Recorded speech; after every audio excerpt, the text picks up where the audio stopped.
this is the most important part of your life that you really have to know or understand ya. Jadi teman-teman, yang mendefine kita pada akhirnya bukan uang yang kita punya, bukan jabatan yang kita punya, tetapi sebetulnya kenapa gue hidup gitu ya, dan impact apa yang gue kasih. Dan ini adalah apa yang gue sadarin sejak dari gue kuliah, bahwa kayaknya gue emang tertarik banget untuk mengakselerasi potensinya orang-orang dan potensinya organisasi. So, singkat cerita, akhirnya gue memutuskan untuk jadi entrepreneur dengan buka HR consultant sendiri yang namanya F Project. Dan puji Tuhan, dalam kiprahnya yang belum lama juga konsultannya, cuman udah dipercaya sama berbagai macam jenis industri dan juga berbagai macam jenis ukuran perusahaan, mulai dari UKM yang konvensional sampai startup yang baru mulai, startup yang udah seri B, bahkan juga ada beberapa unicorn yang saya nggak sebutkan di sini juga gitu ya. Dan dari sini saya mendapatkan banyak sekali pengalaman ya, belajar dari para klien-klien ini juga, sehingga ini yang mau saya bagikan ke teman-teman gitu. Dan mungkin yang perlu teman-teman tahu juga adalah bahwa saya pernah jadi pegawai. Ya, saya pernah jadi pegawai. Saya juga sekarang sedang menjalani sebagai entrepreneur. Jadi semoga ini bisa membantu saya untuk relate dengan apa yang teman-teman hadapi saat ini, ya. Oke. Nah, Andrew, kita akan mau mulai dengan sesuatu yang tidak biasa ya, Andrew ya. Apa tuh, Kak? Langsung saja pertanyaan. Wah, langsung dikasih pertanyaan nih buat kita semua yang ada di sini ya. Langsung, betul. Karena gini, ini ada berapa orang, Bro, yang join? 103, Kak. Ada 103 orang yang background-nya bermacam-macam. Saya ingin menyampaikan sesuatu yang relevan buat teman-teman. Oleh karena itu, bantu saya dengan cara tuliskan pertanyaan di chat box di Google Meet ini. Gitu ya, Andrew ya? Yap. Ya, kita kasih waktu berapa menit, Bro? 3 menit mungkin? 3 menit ya. 3 menit teman-teman, saya mau tahu apa sih yang teman-teman pikirkan sehingga mau ikut ke webinar ini, apa pertanyaan, apa ekspektasi, dan seterusnya. Silakan teman-teman. Oke. Nah, teman-teman, sebelum kita mulai, saya tuh pengen kita menyadari apa sih sebetulnya yang sedang terjadi. Bukan hanya masalah soal berapa yang meninggal karena COVID, berapa jumlah PDP baru, apakah aturan PSBB sudah diperingan atau enggak. Bukan itunya. Tetapi saya mau teman-teman, saya mau share bagaimana ini implikasinya terutama terhadap pekerjaan, terhadap bisnis, ya, dan terhadap organisasi. Nah, saya bilang di sini organisasi itu artinya adalah bisa perusahaan, bisa NGO, bisa non-profit organization, ya, macam-macam. Karena hampir tidak ada bedanya. Oke. Nah, saya merangkum dari berbagai macam riset gitu ya, dari berbagai macam sumber. Yang pertama adalah yang harus kita sadari, perusahaan atau organisasi itu sedang belajar untuk beroperasi dengan efisien, teman-teman. Ya. Jadi yang tadinya mereka beroperasi dengan sangat kompleks ya, banyak banget divisi-divisinya dan segala macam. Tapi kondisi pandemi ini menuntut para organisasi ini akhirnya menyadari fungsi-fungsi mana, bagian-bagian mana itu yang paling benar-benar berpengaruh terhadap bisnis, ya, atau terhadap tujuan organisasi tersebut, gitu. Sehingga kalau teman-teman perhatikan, kalau ada yang PHK, kemarin di Instagram saya ada yang nanya tuh, Kak, saya di PHK, gimana dong? Ini jawaban pertama. Kalau teman-teman di PHK, ya, teman-teman harus lihat antara dua, introspeksi dirinya. Satu adalah, apakah karena fungsi pekerjaan saya yang memang ternyata bukan core, bukan inti dari bisnis tersebut, dari perusahaan tersebut. Dalam arti kasarnya, kalaupun nggak ada saya, ternyata perusahaan masih bisa jalan. Ya, nah, ini kan berarti masalahnya adalah bukan di kitanya, bener nggak? Masalahnya bukan di saya ini kurang bagus kerjanya, saya ini dipandang jelek oleh bos saya, bukan. Tetapi teman-teman bisa aja sangat brilian, achieve, menjadi karyawan yang achieve, tetapi saat ini posisinya quote unquote tidak terlalu diperlukan sehingga terpaksa harus dipotong, harus dipangkas. Ya. Jadi itu satu, tapi yang kedua ya, teman-teman juga harus berpikir introspeksi. Kok kalau misal, kok divisi saya, di antara divisi saya yang dipangkas itu cuman saya dan teman saya misalnya gitu. Jadi kan artinya fungsi divisinya atau fungsi departemennya itu kan masih relevan, tetapi pertanyaannya kok saya yang harus dipangkas, ya. Nah ini kan menjadi bahan introspeksi diri. Boleh baper tapi jangan lama-lama. Untuk introspeksi diri berarti apa yang harus saya improve supaya saya bisa dinilai valuable oleh perusahaan, ya. Atau yang ketiga teman-teman, ada juga yang saya notice dia di PHK karena dia pegawai kontrak. Ya, jadi kontraknya tidak diteruskan. Nah, ini juga teman-teman bisa saja jangan terlalu baper karena ini adalah tindakan dari company yang dianggap quote-unquote lebih mudah untuk di-cut-nya. Karena kan dia kontrak, tidak ada komitmen jangka panjang. Jadi belum tentu juga karena kondisi kualitas diri kita yang kurang. Gitu. Jadi teman-teman harus pahamin, saya itu kalau kena PHK itu kenapa gitu. Ya, dan latar belakangnya adalah ya karena organisasi itu sedang belajar untuk beroperasi dengan efisien. Dan yang kedua, teman-teman, organisasi saat ini juga sedang belajar untuk melakukan minimum kontak antar manusia buat para pencari kerja. Ya, makanya interview dilakukan secara online. Ya, dilakukan secara online, minimum kontak antar manusia. Artinya apa? Artinya para pencari kerja harus mulai beradaptasi untuk bisa melakukan interview dengan komputer, ya.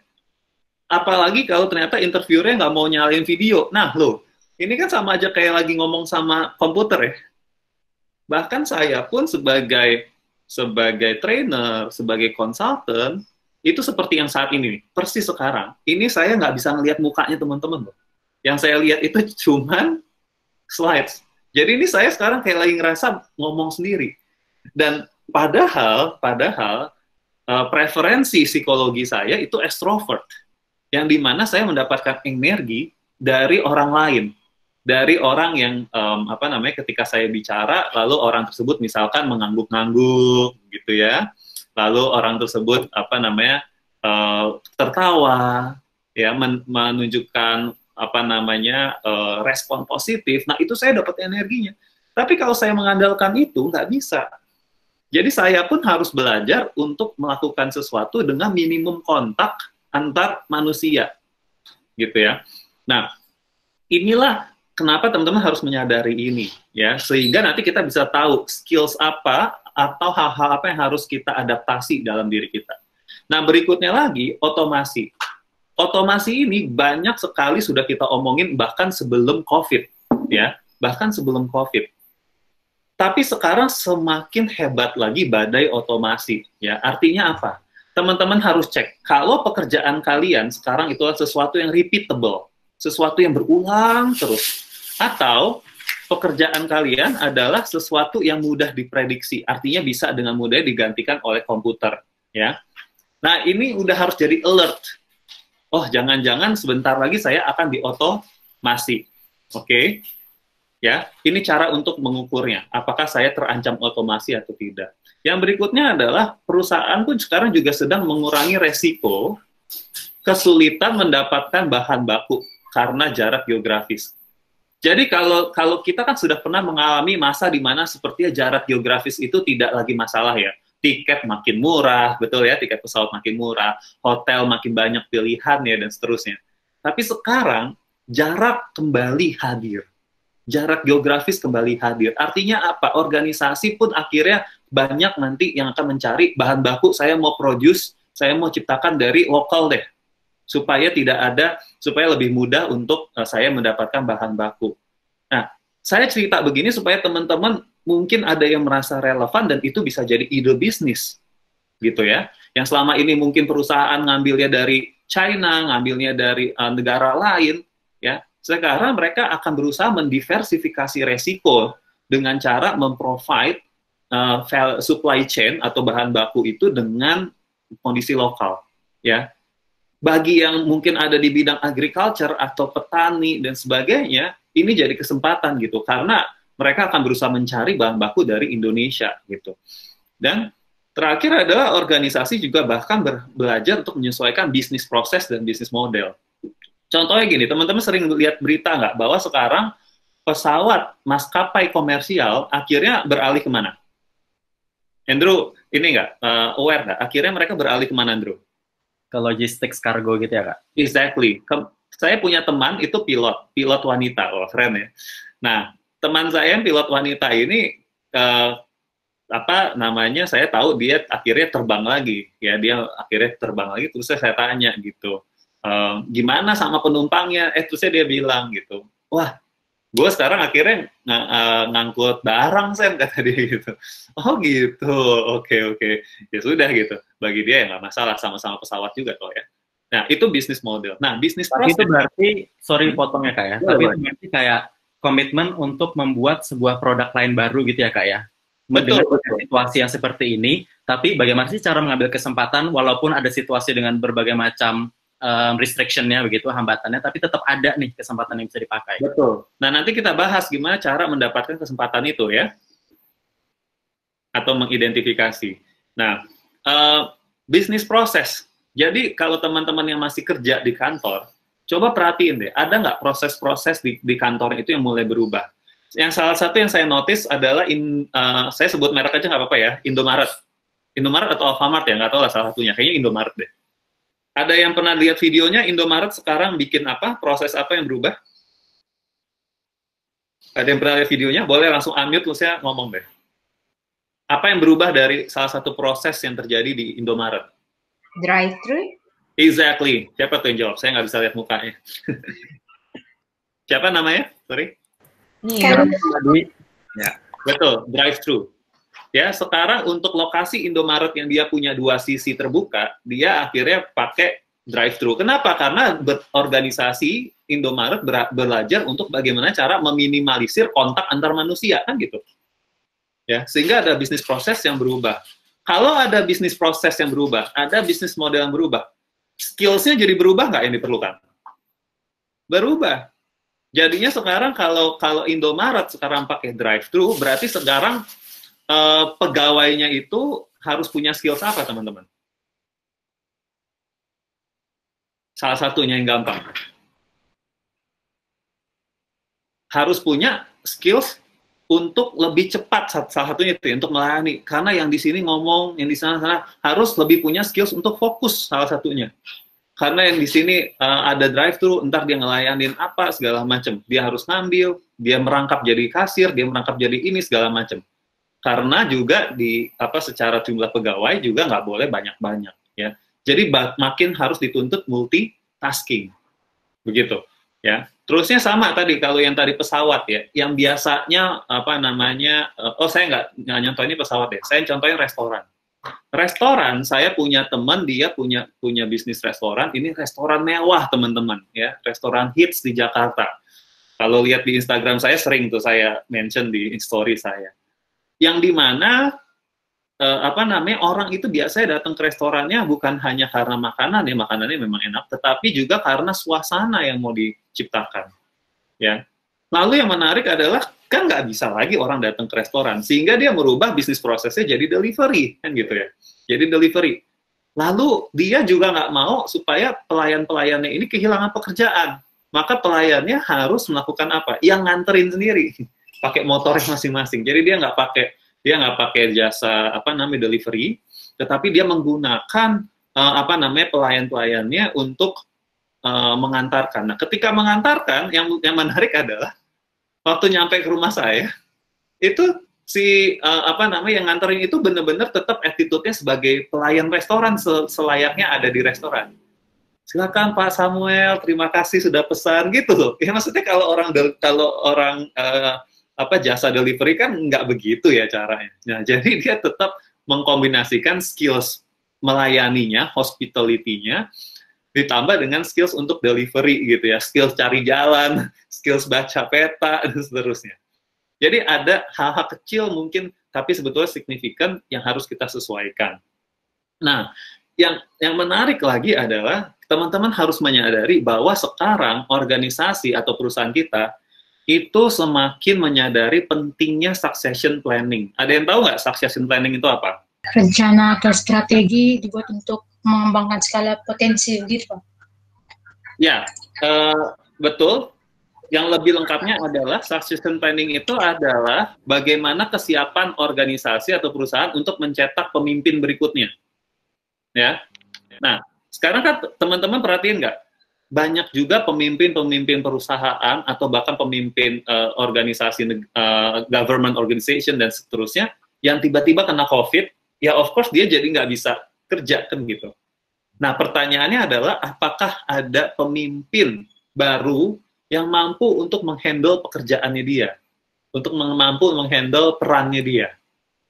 Ya, saya nggak tahu teman-teman menyadari ini atau enggak, cuman di perusahaan teman-teman bekerja, ya kalau sekarang sudah bekerja atau masih bekerja, rasanya ini pun juga jadi sesuatu yang harusnya menjadi opportunity.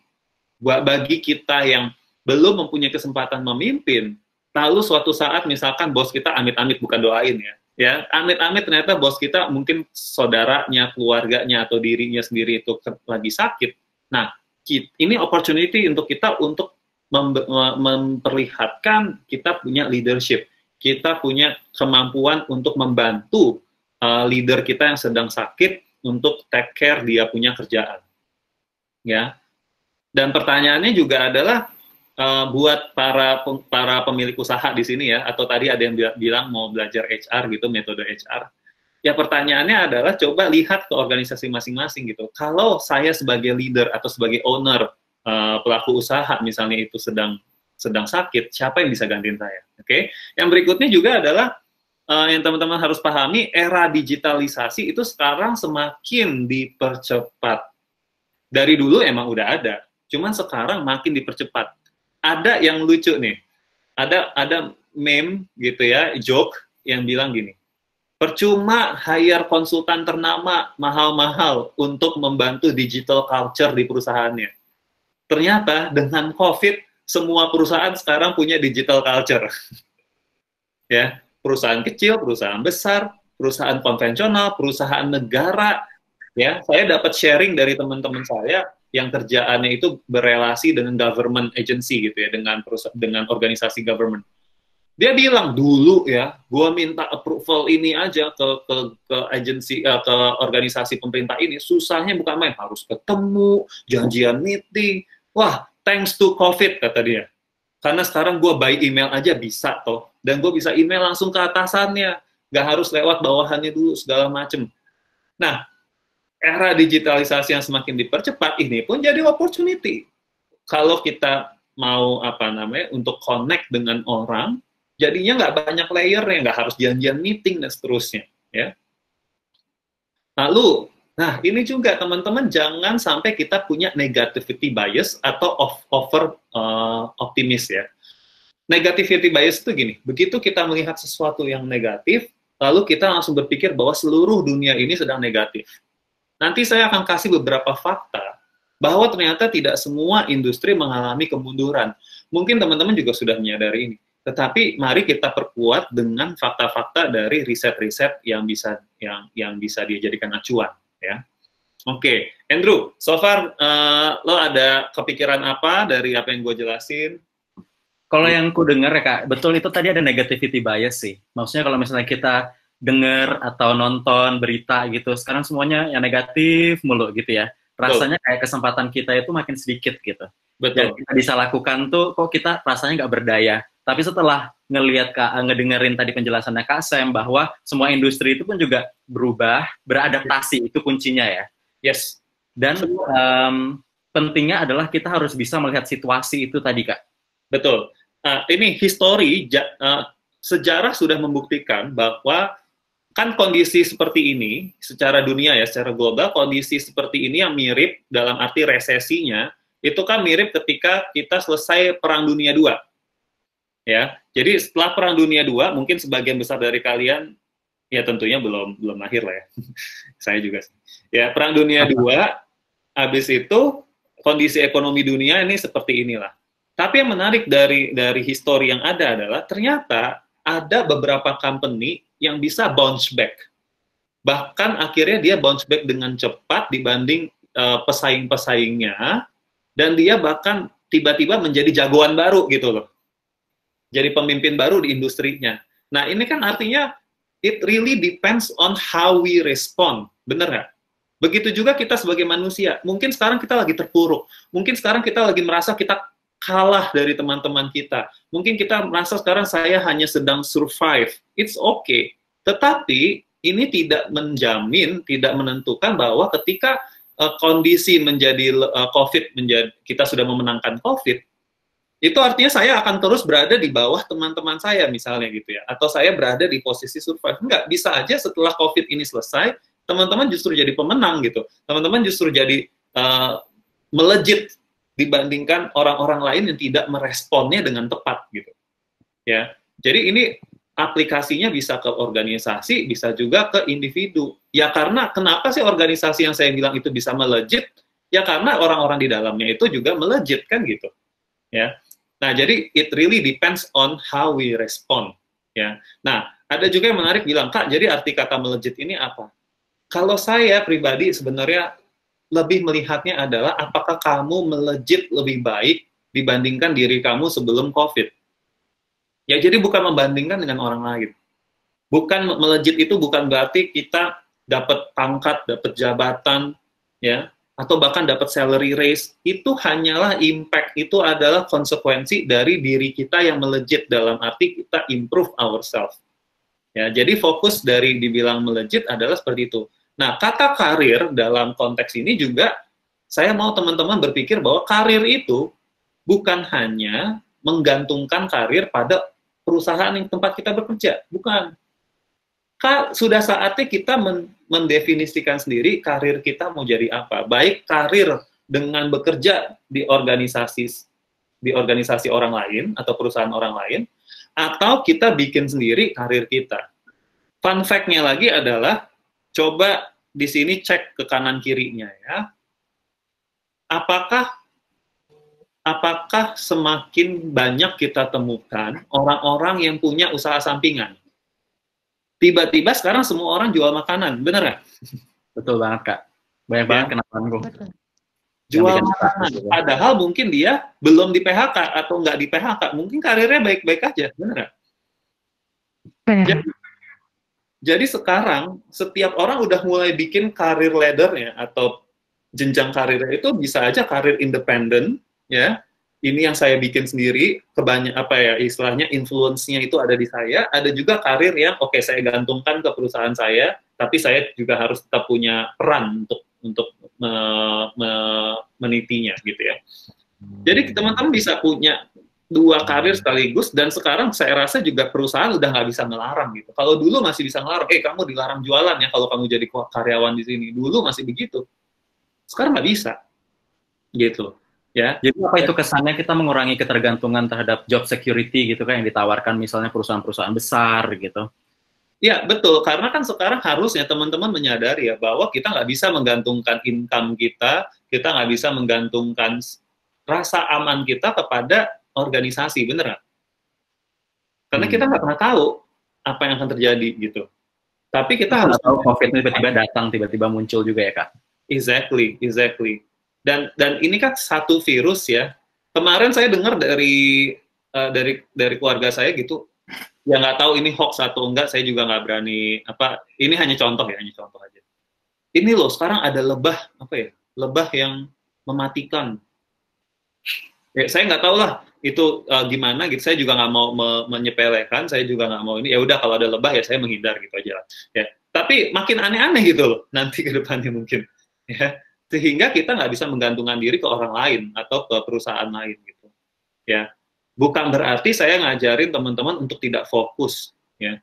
Tetapi kita coba expand fokus kita coba expand diri kita, kapasitas kita untuk juga punya revenue stream, ya, yang tidak menggantungkan di perusahaan, ya, atau misalkan investment dan sebagainya, ya.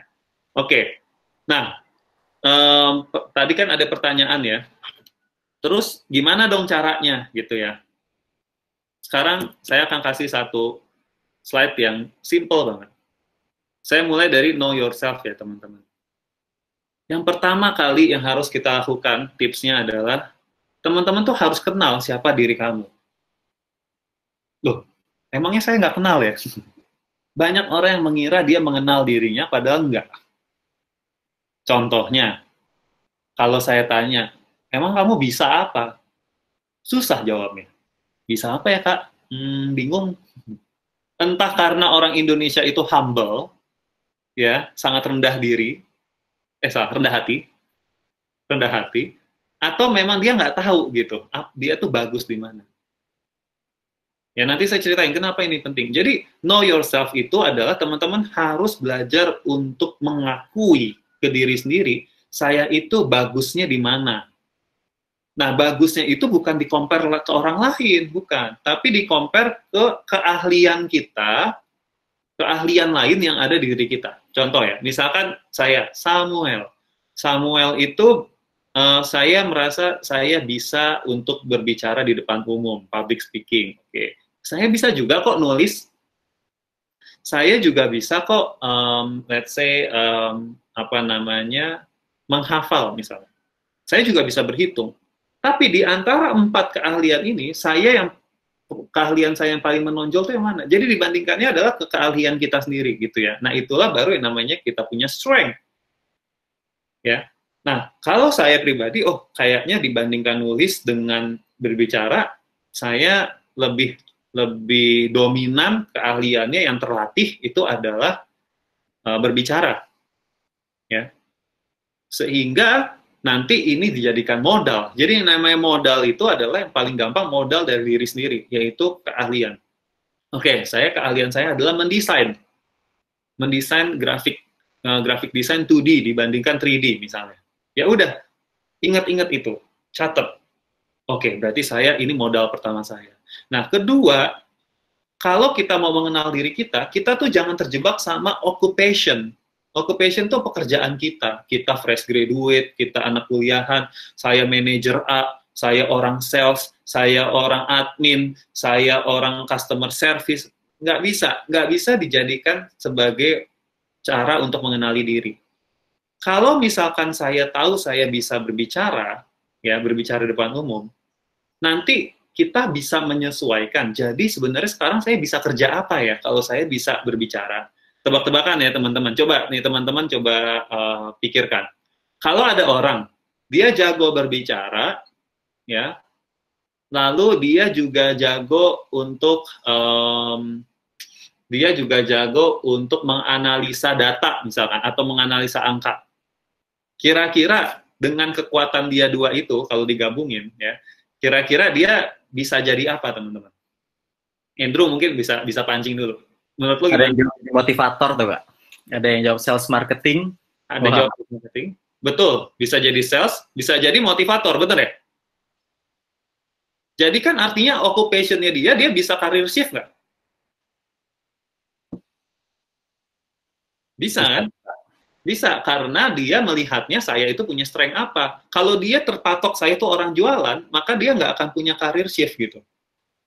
Dia nggak akan bisa. Dari skills-nya ya, Kak ya? Betul, jadi fokus sama skills-nya. Jadi kalau saya bisa ngomong, saya juga bagus dalam menganalisa data, jangan-jangan saya bisa aja saya menawarkan diri gitu ya, untuk jadi orang yang mengkomunikasikan hasil-hasil riset tentang COVID, misalnya gitu. Karena para saintis itu mungkin nggak punya kemampuan komunikasi. I don't know lah. Ya, ini benar-benar pikiran liar. Oke, saya malu. Itu bukan strength saya. Tapi saya rapih administrasi, ya. Saya rapih banget orangnya, detail. Ya, terusnya plus lagi saya suka banget sama yang namanya angka misalnya gitu. Nah, kira-kira dia bisa karirnya bisa kemana aja? Rapih, dan dia juga suka suka dengan angka juga gitu. Analis, menarik, ada jawaban freelance accountant, Kak. Exactly. Tapi nanti ada yang ngomong, tapi kalau dia bukan background-nya akuntansi gimana? Wah, sering banget tuh terjadi ya. Teman-teman, saya dapat banyak banget freelance accountant yang nggak ada background akademi itu akuntansi. Tapi dia belajar lewat online course lah, atau lewat pengalaman lah, dan segala macam. Ya, dan seterusnya. Jadi selain akuntansi apa ya, ada lagi yang lain yang kita bisa lakukan gitu. Misalkan jadi freelance apalah gitu ya, untuk ngebantuin, let's say ngebantuin orang-orang untuk ngerapihin dokumen pekerjaannya. Saya aja pribadi ya teman-teman, saya tuh pengen banget gitu ada yang ngerapihin dokumen foto saya. Nah itu kan butuh keahlian apa gitu, dan belum tentu ada nama pekerjaannya kan gitu. Ya, jadi pertama itu lihat ke dalam diri sendiri, saya itu bisanya apa. Kalau saya bisa masak, tapi saya nggak bisa jualan, ya udah jadilah produser, bukan jadi seller kan gitu. Ya. Lalu kedua yang harus teman-teman kenali di diri sendiri itu adalah value. Di zaman sekarang, di zaman susah gini, ini saatnya kita bisa melihat value company kita itu sebenarnya seperti apa. Dan apa value kita. Ya, saya ada cerita seorang teman yang dia akhirnya menyadari ketika kondisi sulit, lalu di perusahaannya itu mulai, saya nggak tahu cerita detail ya, tetapi in general, si company ini mulai mempraktekkan hal-hal quote-unquote menghalalkan cara-cara yang mungkin kurang etis demi mendapatkan pemasukan. Nah, sehingga karyawan ini jadi mulai bertanya-tanya, saya memang masih berada di posisi aman di company ini, tapi kok ya saya mendingan resign aja ya kalau kayak gini. Nah ini kan artinya adalah apa teman-teman? Dia menyadari value dia itu apa, bahwa ternyata value dia itu bukan sekedar achieve the money, bukan sekedar mendapatkan uang, bukan hanya sekedar mencapai target, tetapi ada value satu lagi yang mendorong dia lebih baik saya keluar, lebih baik saya membuat resiko, mengambil resiko untuk personal finance saya, untuk keuangan saya, tapi value saya tidak tercederai. Ya, jadi teman-teman, karir melejit bukan berarti kita tidak melakukan sesuatu itu, kita melakukan sesuatu itu dengan melabrak value-value yang teman-teman selama ini sudah percaya atau punya. Ya, jadi teman-teman harus benar-benar memahami value apa sih yang saya anggap penting. Ya. Lalu berikutnya tadi betul, misi atau purpose itu adalah konsep untuk knowing yourself. Teman-teman mungkin mungkin ada yang bingung, aduh saya mesti ambil yang mana ya, saya mesti memperhatikan opportunity yang mana ya, dan sebagainya. Apa yang membuat kita punya energi, salah satunya adalah ketika kita merasa bahwa yang kita lakukan itu adalah panggilan hidup kita. Bahwa yang kita lakukan itu adalah memang seakan-akan ini the reason kenapa saya dilahirkan di dunia ini. Ini nggak gampang, nanti kita bisa bahas terpisah ya kalau teman-teman memang tertarik, tapi banyak sekali referensi untuk menemukan purpose ya, banyaklah bisa dilihat di online training yang lain. Tapi bagi saya adalah sesimpel begini, teman-teman coba perhatiin deh, kapan momen-momen di mana teman-teman merasa berkontribusi terhadap suatu isu ya, atau menjadi solusi terhadap suatu masalah, dan teman-teman merasanya hidupnya itu fulfilled, hidupnya itu merasa penuh, hidupnya merasa gua jadi merasa berguna. Nah, masalah apa? Jadi yang dilihat adalah masalah apa yang selama ini consistently ketika itu muncul dan saya bisa membantu solve, saya merasa fulfilled. Nah, ini bisa jadi indikator bahwa itulah area purpose hidup kita. Ya, cerita singkat di diri saya sejak masih kuliah itu sudah gabung ke international organization yang memang misinya adalah mengakselerasi potensi anak muda saat itu, youth leadership. Nah, entah kenapa waktu itu saya bersedia untuk mengorbankan kuliah saya, dengan arti kuliah saya jauh lebih lama daripada orang pada umumnya. Saya cukup fokus di organisasi itu sampai ke level country, level negara, tapi nggak digaji. Saya hidup pas-pasan, bahkan bisa dibilang kekurangan saat itu. Tapi setiap kali saya membantu anggota organisasi dari berbagai kota untuk mendapatkan inspirasi, itu rasanya hilang semua masalah. Jadi energi gitu. Nah, jadi ketika kamu bersedia berkorban, kamu bersedia untuk memberikan yang terbaik, padahal harus berkorban, ya, itulah bisa kita bilang itu area purpose kita. Ya, ya inilah yang akan menggait kita supaya kita tidak terombang-ambing. Oh, ada opportunity di sana, kita ikut ke sana. Oh, di sana lagi bagus bisnisnya, kita ikut ke sana. Oh, di sana company di sana katanya gajinya tinggi, kita apply ke sana. Enggak, ya. Jadi itu know yourself. Berarti arti kesuksesan itu bukan cuma hanya semata material aja gitu ya Kak ya. Tapi kalau misalnya kita berusaha untuk mengetahui diri kita sendiri, tadi tahu skills-nya apa, value-nya apa, dan purpose, itu bisa membawa kita ke kesuksesan karir itu. Betul, karena gini, karena logikanya adalah ketika kita punya energi yang besar, ya, yaitu purpose tadi, kita bekerja sesuai dengan purpose kita, bukan passion. Ya, itu kita jadi punya tadi ya, begitu ada energi kita punya self disiplin jadi lebih tinggi, ya, kita punya jadi kemauan untuk berkembang itu jadi lebih tinggi karena kita tahu yang kita lakukan ini semata-mata bukan untuk kita, gitu, ya, tetapi semata-mata juga untuk orang lain. Nah, kenapa saya nggak menggunakan istilah passion? Karena passion ini overrated. Passion itu kan artinya adalah passionate ya, passionate kan meaning saya tertarik, saya antusias. Nah, problem ya banyak sekali kita antusias terhadap sesuatu yang impact-nya itu untuk diri kita saja. Ada yang bilang, Pak, gimana kalau passion saya adalah tidur? Ya, oke.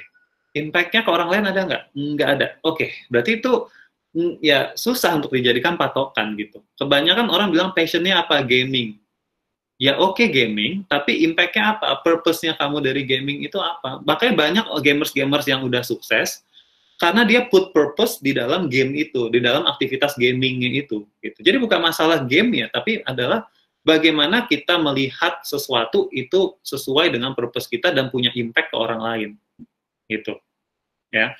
Makanya kan sekarang ada juga gaming industri kan juga jadi arahnya adalah bagaimana membuat edukasi berdasarkan game, ya, karena dia put purpose di dalam itu, ya, atau sekedar purpose-nya adalah untuk menjadi orang berkomunitas, ya.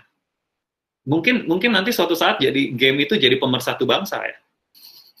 Bukan hanya tante yang jadi pemersatu bangsa. Mungkin sebagian ada yang tahu, ada yang enggak. Saya baru lihat beritanya kemarin. Ya. Andrew tahu nggak, Drew? Sempat baca, Kak. ya. Jadi kalau kita, oke, gue suka banget sama game gitu. Oke, purpose-nya apa kalau lu udah suka sama game? Lu udah passionate, terusnya purpose-nya apa? Oke, gue mau menjadikan game ini jadi pemersatu bangsa. Ya silakan gitu ya. Oke, nah sekarang ada tanda panah here and there gitu. Nah, gimana caranya? Setelah kita tahu diri kita, nah di era pandemi ini kita harus tahu dua sisi, teman-teman. The dark side sama the bright side gitu ya. Kita harus tahu dua-dua ini. Kalau kita tahu skills kita apa, lalu kita tahu ada masalah apa, berarti kan ini dark side ya, sisi gelap dari pandemi. Kita tahu ada masalah apa. Nah, pertanyaannya adalah, yang harus jadi mindset kita adalah, lalu saya bisa memberikan solusi apa? Oke, contoh. Saya tahu misalkan saya itu, let's say, jago di main sosial media.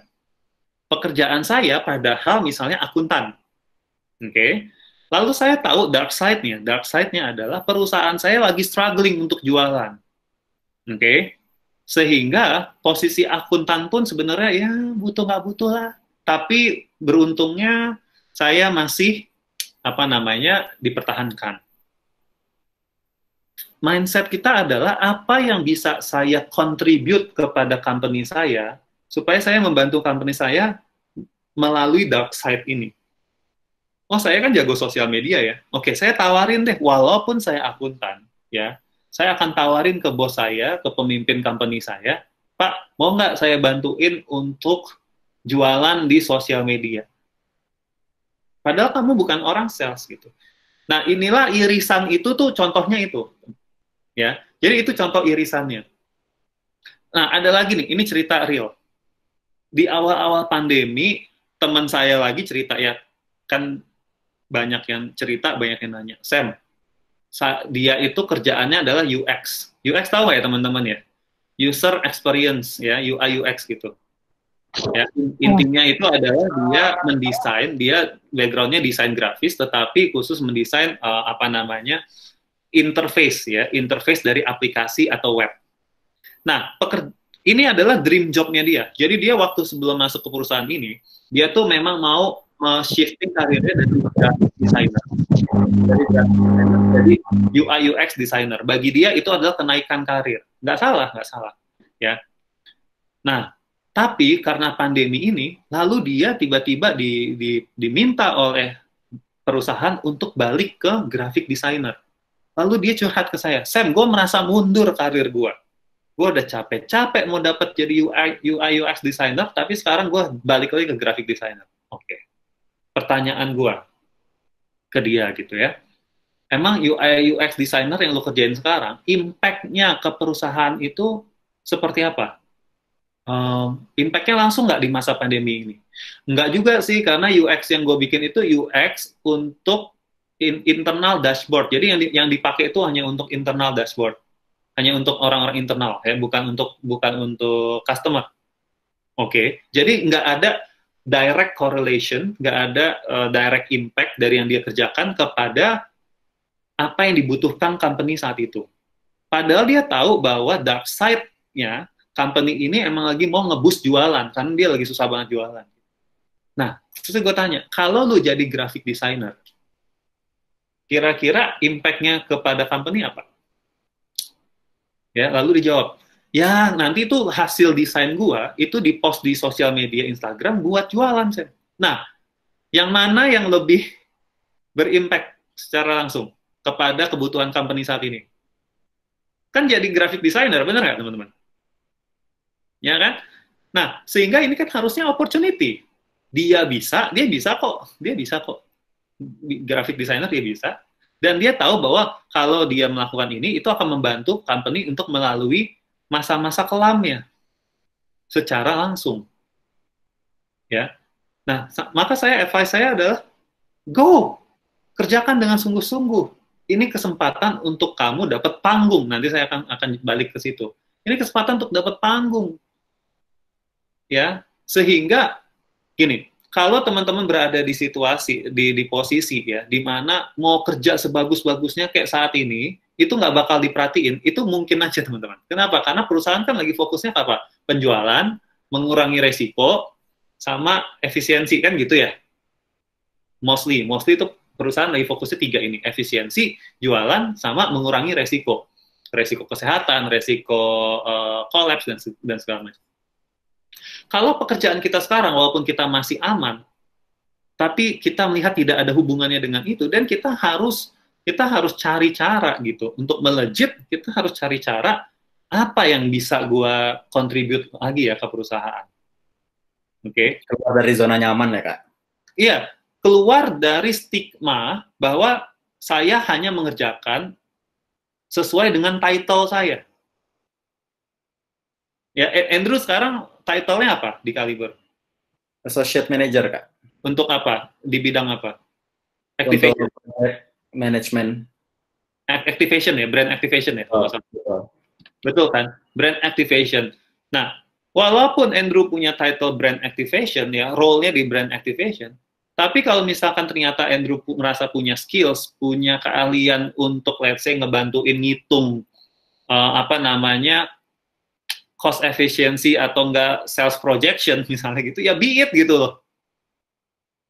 Be it selama peran kita sudah kita jalankan. Ya. Nah, inilah caranya kita untuk berkontribusi gitu.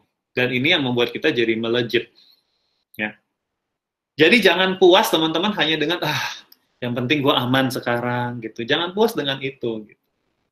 Ya. Kalau misalkan teman-teman ya amit-amit nih sedang diambang kayaknya gue bentar lagi di PHK nih.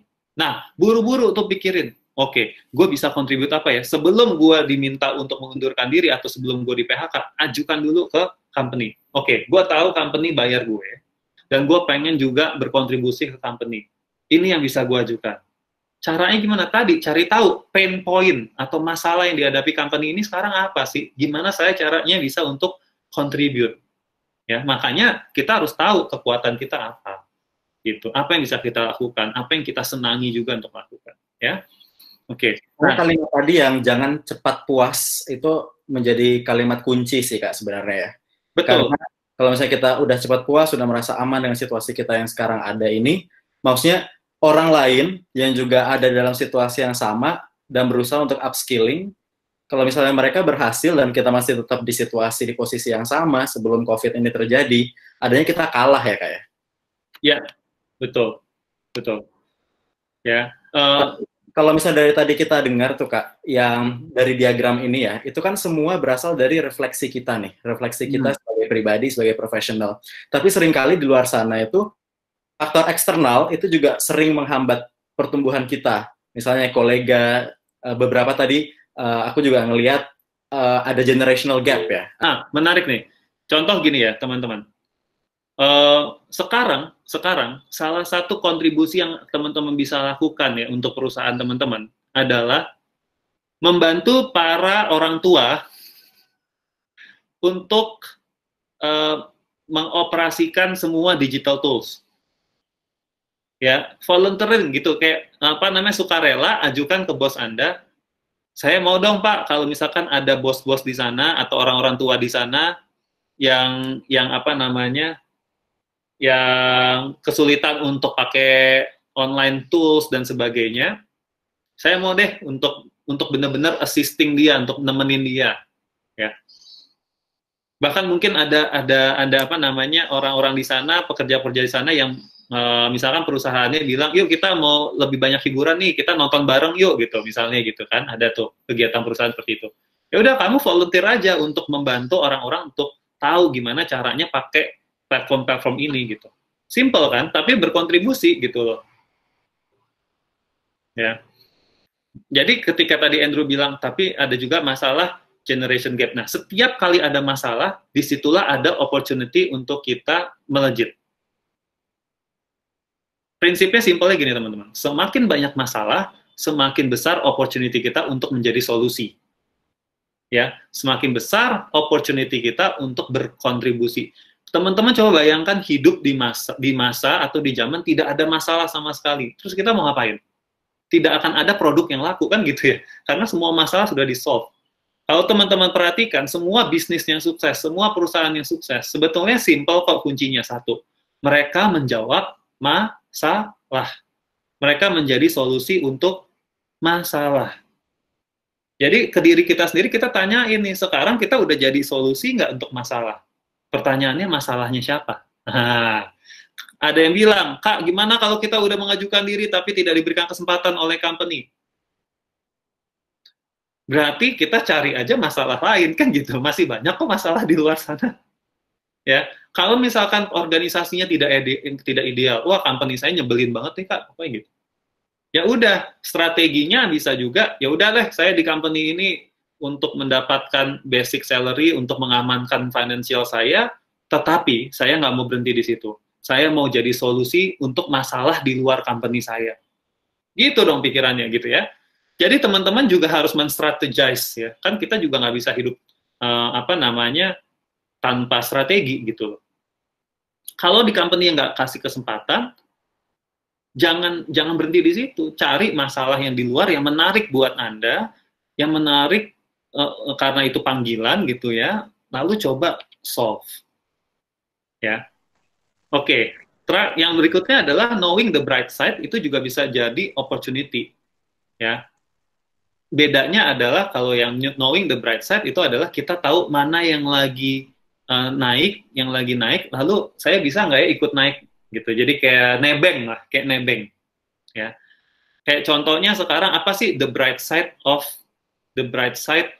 COVID? By the way, ini saya tadi ini nulisnya salah ya, bukan over pesimis, ini harusnya over optimistic. Kalau kita hanya terus baca, kita denial, wah COVID itu tetap bagus kok. Kita bisa jadi over optimis gitu ya. Tapi kita harus juga combine antara kita tahu hal-hal baik di luar sana, tapi kita juga tahu apa yang kita bisa contribute. Nah, itu baru jadi opportunity. Tapi kalau kita hanya menipu otak kita, semua akan baik-baik saja. Nah, itu kita akan jadi nggak lari kemana-mana. Oke? Nah, contoh. kita tahu bahwa penjualan apa yang paling signifikan naik, teman-teman, selama COVID? Boleh, Andrew, boleh liatin responnya teman-teman ya, tolong dibacain. Boleh.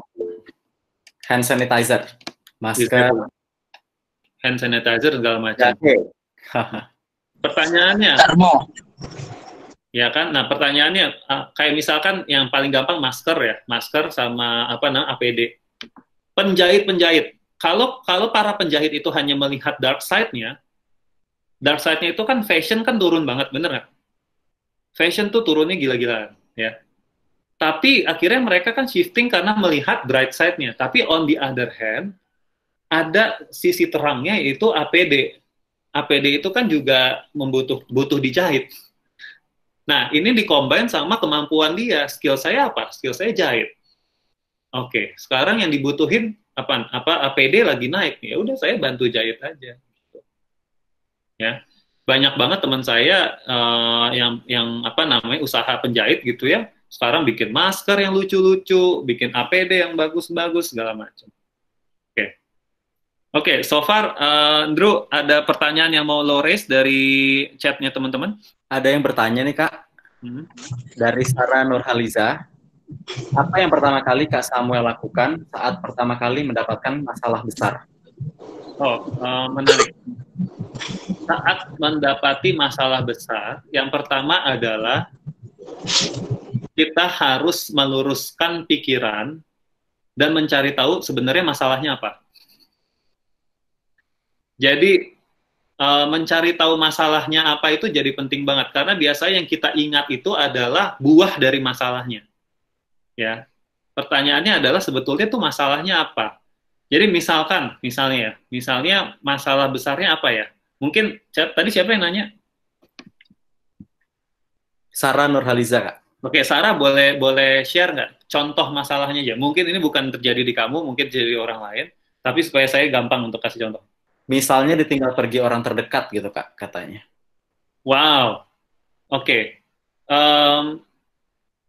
Ya, jadi gini, kalau konteksnya itu, ini harus main ke emotional agility ya. Karena itu kan menumbuhkan emosi yang lebih besar ya, gitu. Pertama adalah teman-teman harus, nanti ada tipsnya juga kok, harus meng-acknowledge, harus menyadari dan juga mengakui gitu ya, bahwa saya sedang memiliki emosi sedih, sedang memiliki emosi kecewa, saya sedang memiliki emosi merasa kesendirian, dan seterusnya. Itu hal pertama, kalau kita punya masalah, apalagi yang menguras emosi, kita harus meng-acknowledge diri kita dan mengakui, oke, saya punya emosi ini kok. Ya. Lalu teman-teman boleh menikmati emosi itu, boleh banget. Ya. Tetapi kemudian jangan lupa untuk mengambil jarak dari emosi itu. Ya. Jadi misalkan kita marah sama orang, boleh kita acknowledge, gue kayaknya lagi marah nih. Kayak gue lagi kecewa nih sama nih orang. Oke. Tapi abis itu kita harus mengambil jarak. Artinya apa? Secara imajinasi kita put aside, kita punya emosi itu kayak seakan-akan ini adalah orang lain gitu ya. Oke, ini si Sam yang sedang punya emosi. Kalau Sam sedang tidak punya emosi yang ini, Sam lagi baik-baik aja, dia akan kasih nasihat apa ya ke Sam? Oke, nah ini langkah praktisnya gitu. Saya pun sering kali mencoba menjadi konsultan untuk diri saya sendiri, dan itu paling susah. Menjadi konsultan untuk orang lain itu jauh lebih gampang. Karena apa? Karena kita ada jarak antara emosi yang dirasakan oleh orang lain dengan apa yang kita rasakan. Baru ini juga karena work from home, semua ada distance ya.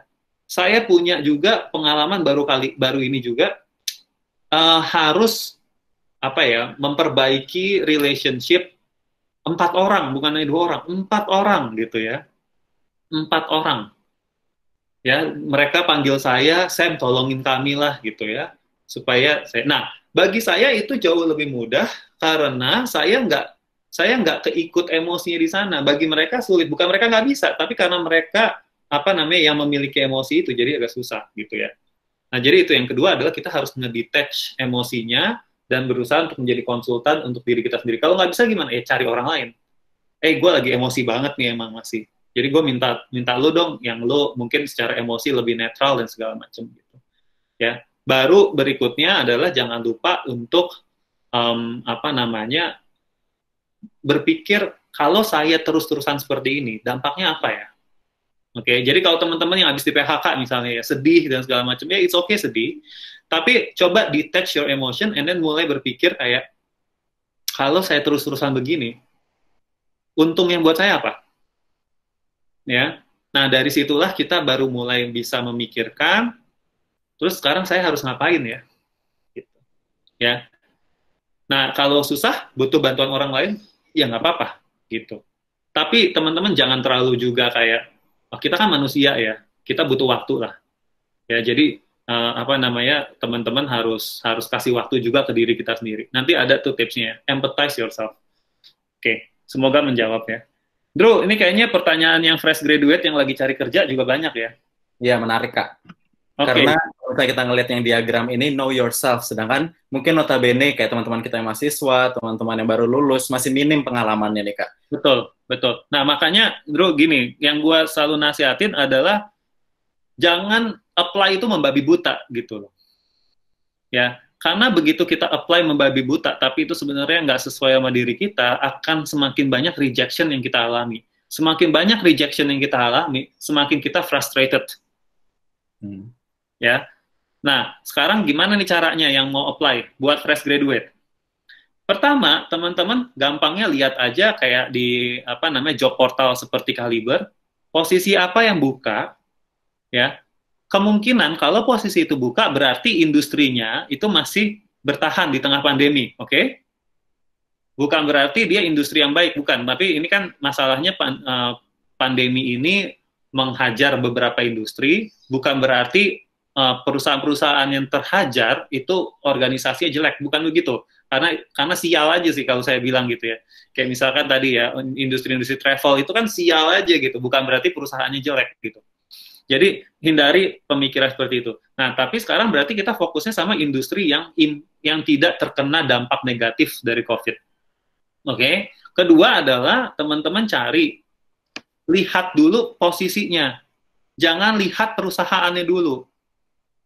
Kenapa? Karena sekarang lebih matters posisinya. Karena gini, kalau posisinya itu adalah posisi yang dimana saya pikir saya bisa berkontribusi, karena saya suka atau saya bisa, dan itu adalah prioritas, terlepas dari company-nya apa. Kenapa saya bilang gitu? Khusus untuk kondisi sekarang, tidak ada yang bisa menjamin company besar itu lebih secure. Company besar lebih aman. Enggak, kalau teman-teman pikir pakai logika, company besar artinya operational cost-nya lebih besar atau lebih kecil dibanding company kecil? Lebih besar. Betul nggak? Dia punya gedung yang nggak kepake sekarang, tapi sewanya mungkin harus bayar. Dia punya karyawan ratusan ribuan, ya. Jadi nggak menjamin ukuran perusahaan terhadap keberlangsungan untuk saat ini. Oke. Bahkan saya punya klien-klien yang UKM, itu saya benar-benar merasa gila, amazing. Mereka itu bisa hidup sampai lebih dari 1 tahun tanpa pemasukan, coba. Dengan operational cost yang sama atau slightly naik sedikit. Nah, kan teman-teman nggak tahu kan gitu. Kalau misalkan selama ini mungkin berpikir, wah janganlah kamu ke UKM. Gila lu UKM, produk lokal, brand lokal, di masa-masa pandemi. Jangan. Nanti kamu nggak aman. Jangan salah. Sekarang justru yang kecil-kecil, karena operasional cost-nya itu nggak terlalu besar, dan dia dengan gampang nahan, ya, tapi kebetulan demand produknya itu masih ada, itu dia lebih secure malah. Gitu. Yang perusahaan besar pun juga bukan berarti nggak secure. Ada juga yang secure karena pemodalannya, sahamnya, komitmen kepemimpinannya bagus dan sebagainya. Jadi kita nggak bisa ngelihat itu. Yang kita lihat sekarang, lihat aja posisi apa yang benar-benar saya merasa saya bisa berkontribusi di situ. Terlepas dari academic background-nya. Kecuali kalau di syaratnya ditulis ya. Academic background harus A, harus B, harus C. Tapi kalau nggak ditulis, udah gitu. Ya. Teman-teman akademik background-nya fisika, ilmu fisika. Tapi yang dibuka adalah lowongan untuk sosial media admin. Dan teman-teman suka main sosial media. Ya udah, be it gitu. Ya. Tapi kalau ada yang sesuai dengan ilmu fisika dan teman-teman suka, ya itu tentu diprioritasin. Tapi kalau nggak ada, ya udah. Ya, jadi juga jangan udahlah kerja apa aja gitu. Ya, boleh berpikir seperti itu, tapi bukan boleh, sorry, saya ralat. Kalau teman-teman sampai berpikir seperti itu, ya berarti harus menanggung konsekuensinya. Bahwa kalau saya nanti nggak suka sama kerjaannya, nggak boleh ngedumel. Ya, kalau kalian apply pekerjaan dan menerima satu pekerjaan dengan pemikiran apa aja lah sekarang, yang penting gue dapat duit. Oke, janji sama diri kamu sendiri, nggak boleh protes, nggak boleh ngedumel kalau kamu nggak suka sama kerjaannya. Karena kan kamu kerja untuk untuk dapat duit. Kalau kamu nggak dapat duitnya, baru boleh ngomel. Berarti Ya. apa purpose-nya tetap harus ada komitmen ya, Kak? Ada komitmen gitu, semua ada konsekuensinya. Oke lah, Kasem nggak bisa lah ngomong ideal, susah dapat kerja sekarang. Oh, oke, silakan. Silakan kerja untuk uang nggak apa-apa. Kalau emang harus menafkahi keluarga dan segala macam, is oke. Tapi yang gue sebel itu adalah terusnya abis itu dia ngomel-ngomel mulu, terusnya kerjanya nggak semangat dan segala macam gitu loh. Ya, ini ada juga cerita asli gitu temen gue gitu. Gue tahu dia butuh uang untuk keluarganya. Terusnya gue nawarin dia kerjaan. Nih, lo kerja di perusahaan ini, perusahaan besar. Tapi, gue udah wanti-wanti, tapi bosnya itu nggak enak. Gue udah pernah kerja sama bosnya. Bosnya ini, gue udah pernah kerja gitu. Tapi lo kan butuh uang. Kalau lo mau ambil, lo nggak boleh, gue bilang gitu, lo harus tahan ya, demi uang. Tapi kan itu hanya untuk sementara. Ya, karena kalau lama-lama kita hanya kerja demi uang, lama-lama kita juga nggak punya arti kehidupan gitu loh. Hidup ini lama-lama saya yakin jadi nggak berarti gitu. Ya, jadi semua ada strateginya teman-teman. Ada strateginya. Ya. Drew, gimana Drew? Nah, misalnya tadi kan kita bicara tentang purpose ya, Kak. Nah. Kalau misalnya purpose kita udah tahu nih bahwa kita mau berkontribusi terhadap sesuatu gitu, terhadap lingkungan misalnya, dan mau join perusahaan tertentu, tapi ternyata akademi kita, pendidikan kita itu nggak sesuai nih, jadi dibutuhkan career shifting. Seperti pertanyaan yang diberikan oleh teman kita, Feby Kania Dewi. Feby, kalau boleh tahu, Feby di sini bertanya tentang cara membangun kepercayaan diri untuk career shifting. Pertanyaannya adalah kalau misalnya bagi kita nih yang mau melakukan career shifting, itu seperti apa sih cara membangun kepercayaan diri kita? Oke, pertama gini, cara membangun kepercayaan diri adalah yang paling simpel, kita akan jauh lebih percaya diri ketika kita sudah melakukan sesuatu, teman-teman. Gue ulang ya, catat baik-baik. Kita akan jauh lebih percaya diri ketika kita sudah melakukan sesuatu. Minimal ketika kita sudah mempersiapkan diri kita atau menambah sesuatu ke diri kita. Ya, bagi saya gini, nggak bisa kepercayaan diri itu hanya mainnya di mindset ya. Mindset benar gitu, mindset benar. Tapi mindset ini akan sangat terbantu untuk kita percaya diri ketika didukung dengan action. Ya, Contoh nih, saya kan kemarin sama Kaliber juga baru berkolaborasi untuk program Bangkit Academy, ya, oleh Google dan Tokopedia dan yang lainnya. Di situ mereka belajar machine learning. Tetapi ternyata saya menyadari ada beberapa dari teman-teman yang ternyata background IT-nya atau background datanya itu tidak terlalu kuat. Benar ya, Andrew ya? Betul. Jadi background-nya berbeda. Betul. Nah, lalu sekarang mereka mau career shifting, kebanyakan dari mereka untuk jadi data scientist atau jadi machine learning experts. Nah, saya melihat mereka jadi jauh lebih percaya diri karena mereka sudah mengequip diri mereka. Terlepas dari background akademis mereka, terlepas dari background pekerjaan mereka. Jadi teman-teman kalau mau career shifting, equiplah diri kamu sendiri dengan lihat online course kayak atau ngobrol sama mentor kayak yang di bidang itu dan segala macam. Nah, itu tanpa disadari akan menumbuhkan kepercayaan diri. Setidaknya kita percaya bahwa kita itu bisa belajar untuk hal ini. Walaupun kita belum jadi expertnya, tapi ternyata pas gue pelajarin, gue bisa kok. Progres, sekecil apapun progres, tetaplah namanya progres. Oke, dan kita harus mengakui progres itu supaya kita jadi lebih percaya diri. Semoga menjawab ya. Gimana kalau tidak diberikan kesempatan, gimana kalau udah bagus, dia merasa udah bagus, udah selalu kasih solusi, tetapi karirnya statis, tidak pernah dipromot. Oke, ini jamak terjadi teman-teman. Saya kasih beberapa contoh alasannya ya. Pertama adalah satu, karena perusahaannya tidak punya sistem manajemen sumber daya manusia yang baik. Itu excuse pertama, ya. Makanya saya hadir untuk masalah-masalah seperti itu, ya. Saya itu pernah sedih banget datang ke klien gitu ya. Lalu klien itu bilang gitu, karyawannya bilang, iya kalau di sini itu siapa yang diberikan nilai bagus. Ini belum masalah promosi, baru hanya diberikan nilai bagus. Itu adalah urutan. Tahun ini si A, tahun depan si B, tahun depannya lagi si C. Wah, gila, itu sedih banget dengernya. Karena artinya sekeras apapun si orang itu bekerja, kalau belum urutannya untuk dapat nilai bagus, dia nggak akan dapat nilai bagus gitu. Apalagi masalah promosi gitu ya. Nah, jadi teman-teman harus cek dulu. Pertama, ini company punya nggak sih sistem untuk promosi yang benar. Kalau ternyata teman-teman lihat punya kok, kanan kiri saya dipromosi kok, dan rasanya fair promotionnya. Nah, berarti kita harus introspeksi diri kita juga.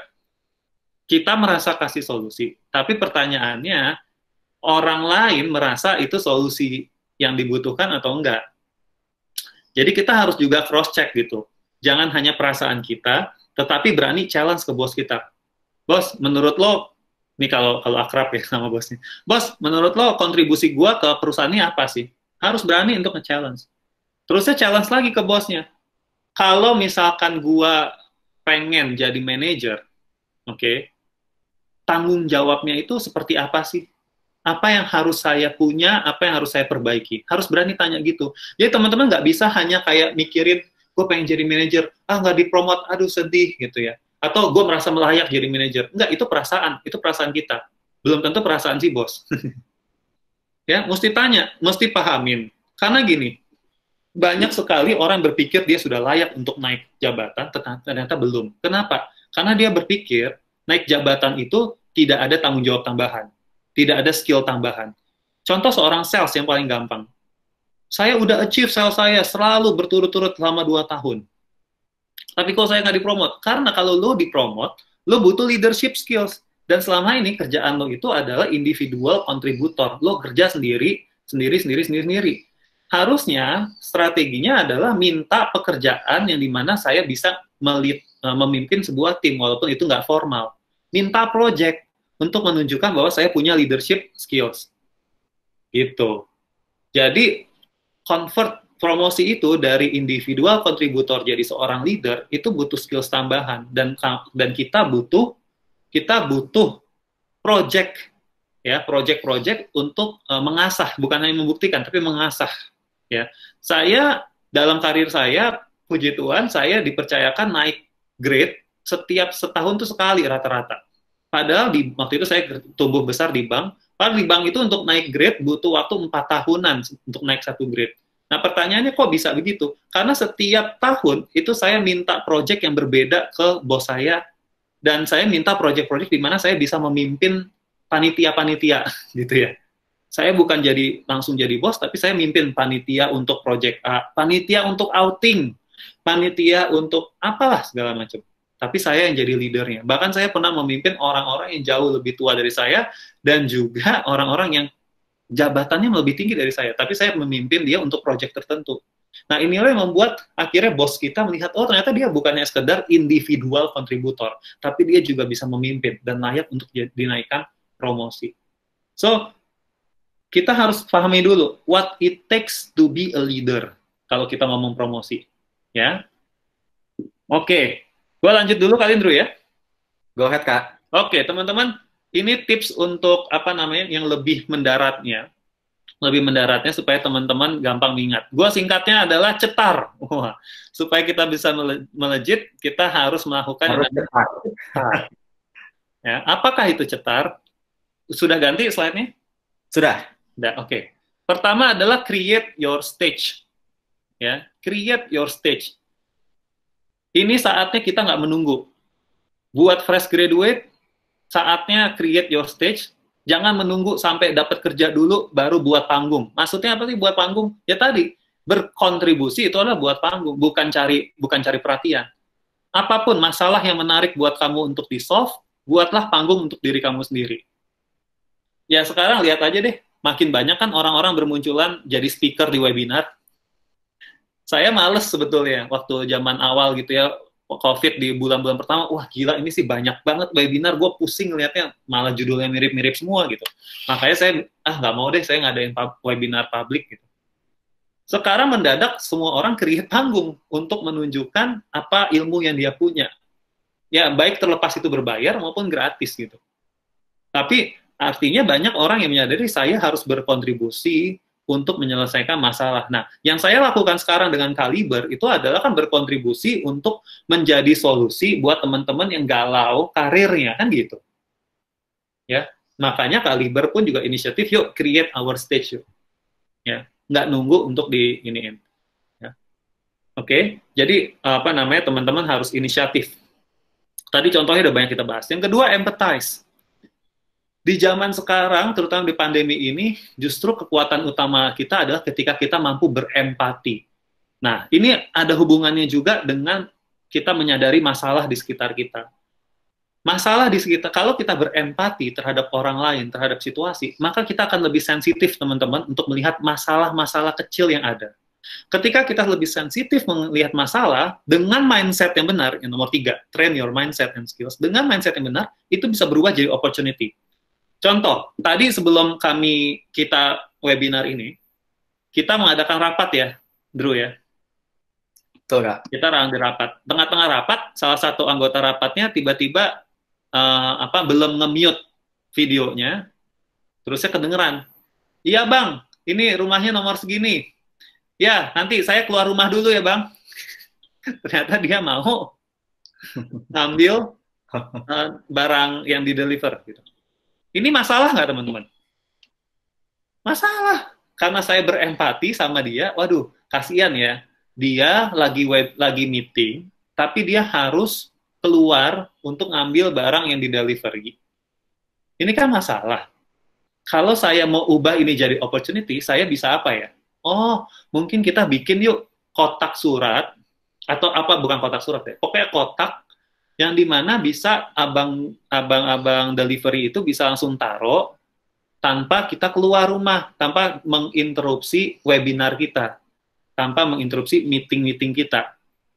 Tinggal kasih tahu, bang, nanti gini, tolong ditaruh aja. Teman-teman, ini desainnya udah ada, udah dari dulu. Dimana begitu dia taruh di kotaknya, habis itu kotaknya langsung terkunci gitu ya.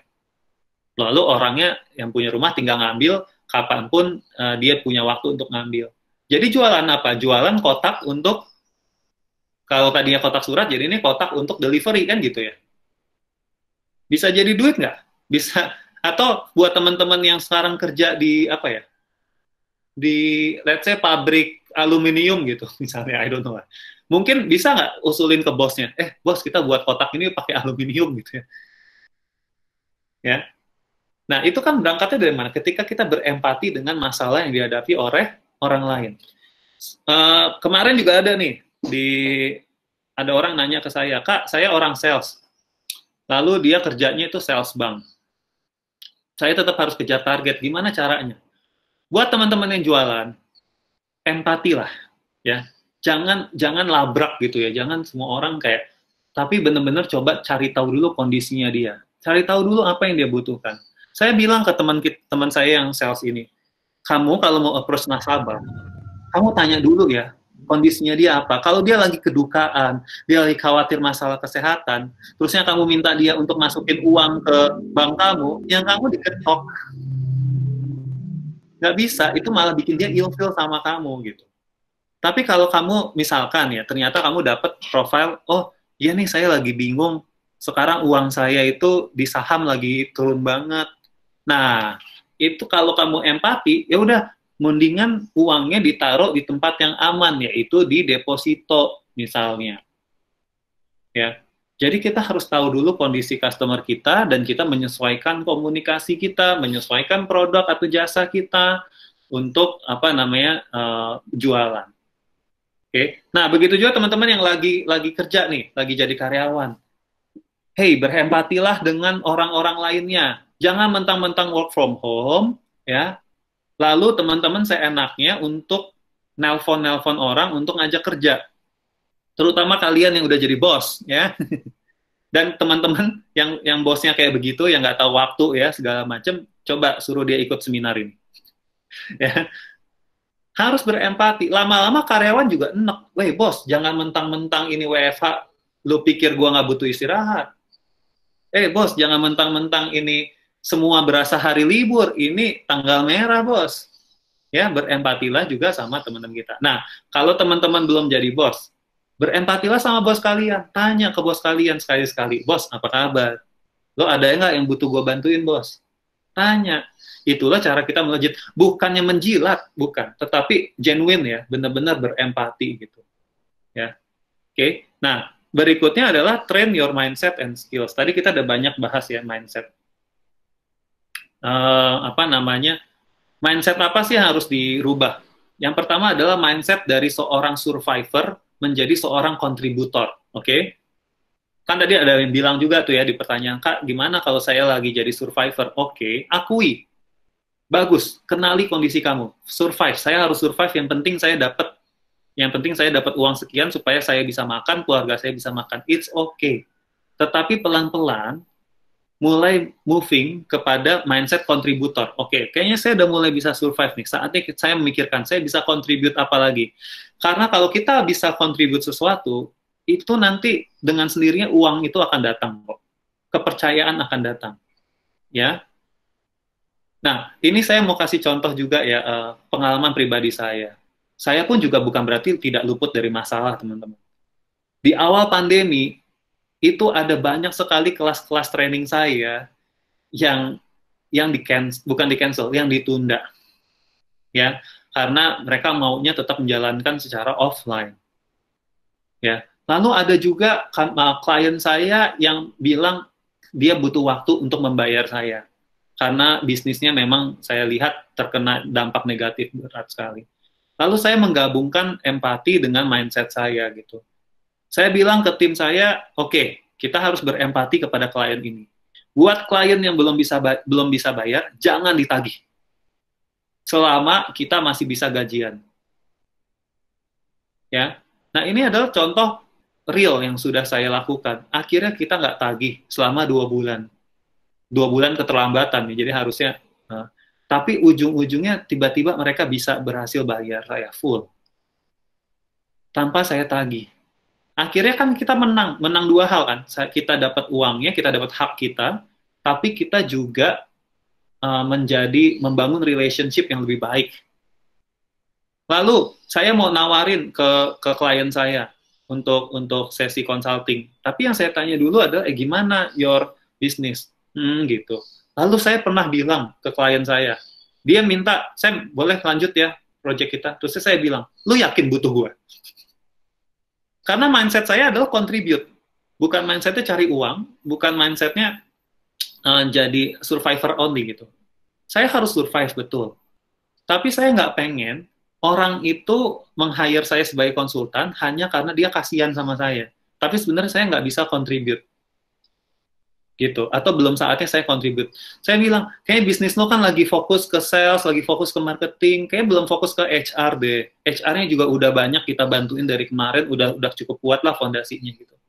Ya, nah ini contoh bagaimana saya berempati dengan mindset tetap berkontribusi, gitu. Nggak jadi beban buat orang lain atau buat klien. Ya, ini contoh mindsetnya ya. Nah, mindset yang berikutnya adalah teman-teman harus stop berpikir bahwa Anda adalah korban. Ya, di YouTube saya sama di YouTube-nya Raditya Dika itu waktu itu saya membahas ini sedikit. Victim mentality. Banyak orang yang di PHK, banyak orang yang merasa salah jurusan, banyak orang di sini juga ada yang barusan ngomong, saya benci sama pekerjaan saya. Yang pertama-tama mindset-nya dulu harus diubah. Kamu tuh bukan korban. Artinya kalau kamu bukan korban, kamu punya andil, kamu punya peran untuk merubah situasi kamu sendiri gitu ya. Kalau korban itu artinya kan saya nggak bisa ngapa-ngapain gitu ya. Jadi rubahlah dari victim mentality jadi ke solution mentality, contribution mentality-nya itu yang penting. Lalu juga yang terakhir soal mindset adalah teman-teman harus melatih merubah dari fixed mindset menjadi growth mindset. Ya, ini sesuatu yang selalu saya ulang-ulang karena ini yang selalu menjadi fundamental untuk semuanya. Tadi kalau ada yang nanya, Kak, skills apa? Tadi ada yang nanya ya, skill apa yang dibutuhkan di masa depan atau di masa sekarang pada saat pandemi? Tentu sangat obvious, skills untuk beradaptasi.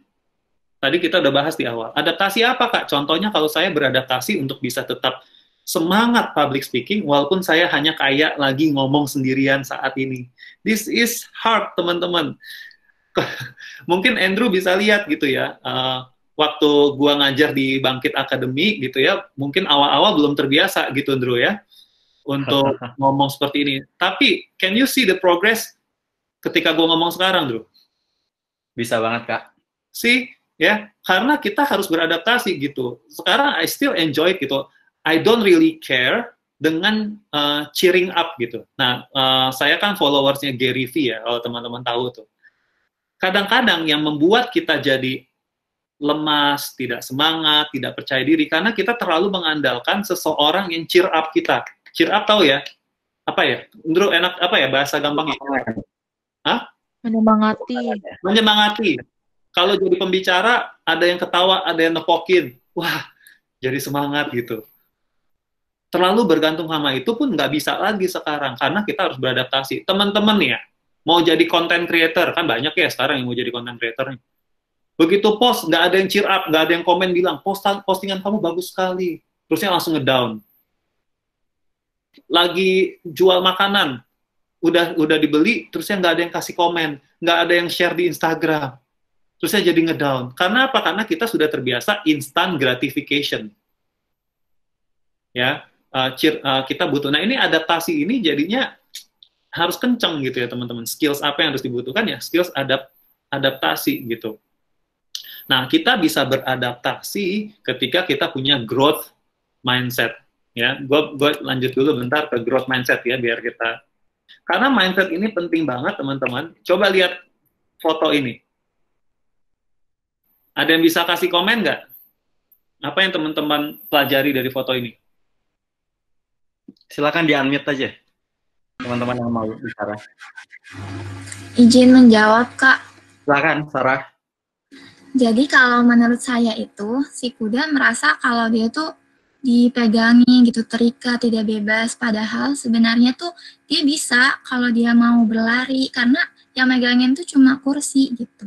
Ya, betul banget, Sar. Jadi, kenapa dia bisa begitu? Karena mindset. Karena waktu kecil, dia setiap kali dia dikekang, ya, dia waktu kecil, mungkin dia masih mencoba untuk melepaskan diri, berontak. Tapi karena masih kecil, tenaganya masih terbatas. Sehingga dia tidak bisa meloloskan diri, melepaskan diri. Nah, ketidakbisaan untuk melepaskan diri itu terbawa jadi mindsetnya. Dan dia punya fixed mindset. Setiap kali ada tali yang terikat dengan sesuatu, tidak peduli itu terikat dengan apapun, mindsetnya dia langsung bilang, kamu terkekang, kamu tidak bisa lepas. Sehingga walaupun dia udah besar, dia sudah punya tenaga yang cukup untuk melepaskan diri, apakah dia mencoba? Karena mindsetnya udah bilang, stop, jangan coba. Sama aja di kehidupan kita, ya, ketika kita bilang, saya tuh ekstrovert, mana bisa saya kerja kayak begini, mana bisa saya berprestasi kalau WFH begini, nggak ketemu orang. Jangan sampai itu jadi fixed mindset. Betul, bagus kamu mengetahui bahwa kamu ekstrovert. Tetapi, hal tersebut pun juga bisa dilatih. Kita harus beradaptasi untuk tidak ketemu orang secara langsung, tapi tetap semangat, gitu loh. Ya, kemarin teman saya juga cerita gitu, Sam, susah banget nih gue meeting begini, gue kayak merasa buntu ide gue harus ketemu, apalagi gue arsitek gitu, gue harus kerja bareng segala macam. Jangan sampai itu jadi fixed mindset gitu, ya. Nah, kan mindset kita sangat mempengaruhi action kita, dan action kita lah yang mempengaruhi growth-nya kita, gitu. Buku yang sangat saya rekomendasikan, sekarang kabar baiknya udah ada terjemahan bahasa Indonesianya, ya. Buat teman-teman yang merasa masih kesulitan dalam baca bahasa Inggris, boleh lihat bahasa Indonesianya. Tapi saya menyarankan untuk tetap belajar baca dalam bahasa Inggris.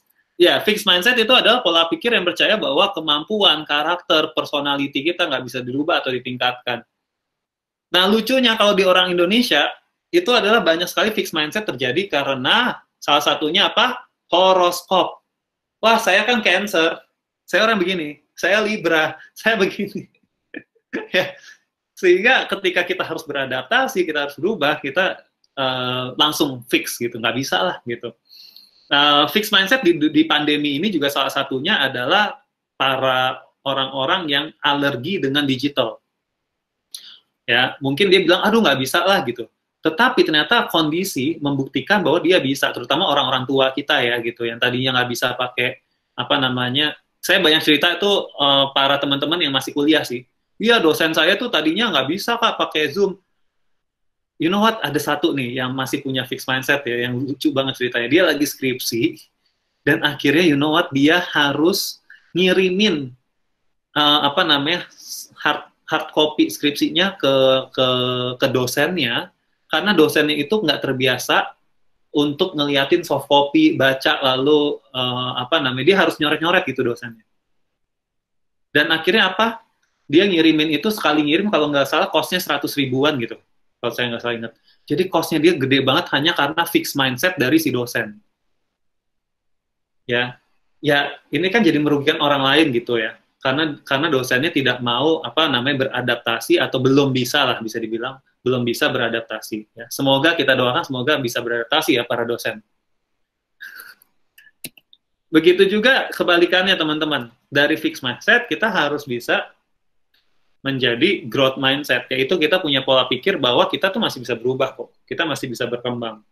Ya, kebalikannya adalah teman-teman harus belajar untuk melatih growth mindset. Nah, di growth mindset ini kita percaya kita bisa berkembang, kita bisa berubah, ya. Karena kan tadi kan udah dilihat ya bahwa sekarang mungkin seorang karyawan dituntut untuk bisa multitasking gitu ya.